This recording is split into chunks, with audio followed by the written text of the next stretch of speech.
আমার না খুব মিষ্টি মিষ্টি কিছু খেতে ইচ্ছা করছিল, আর তখনই দেখলাম এই ভাইরাল রেসিপিটা। এটার নাম নাকি কাঁচের পায়েস। তো চলো রেসিপিটা শেয়ার করি। এক কাপ সাবুদানাকে জল বদলে বদলে কয়েকবার ধুয়ে নিয়ে হাফ কাপ মতো জল দিয়ে 3-4 ঘন্টা ভিজিয়ে রাখলাম।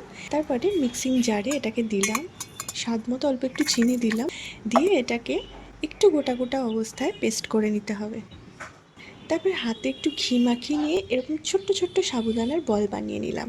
1 কাপ সাবুদানার জন্য নিয়েছিলাম হাফ লিটার মতো দুধ। তার থেকে 1 হাতা দুধ একটা পাত্রে নিয়ে 2 টেবিল স্পুন পাউডার মিল্ক দিয়ে ভালো করে এটাকে মিক্স করে নিলাম। বাকি দুধটা যখন ফুটতে শুরু করবে তখন তার মধ্যে দিলাম 2টো এলাচের দানা, আর এই মিল্ক পাউডারটা আর একটু কনডেন্সড মিল্ক ছিল বাড়িতে, সেটাও দিয়ে দিয়েছিলাম। 1 পিঞ্চ লবণ আর স্বাদ অনুযায়ী অল্প একটু মিষ্টি দিয়ে দিয়েছিলাম। দুধটাকে ফুটিয়ে একটু ঘন করে নিতে হবে। তারপরে এই সাবুদানার বলগুলোকে এর মধ্যে দিয়ে হার্ডলি 5 মিনিট ফুটিয়ে নিলেই এই পায়েস তৈরি হয়ে যাবে। রেসিপি ভালো লাগলে ট্রাই করো, আর ভিডিও ভালো লাগলে লাইক করে দিও।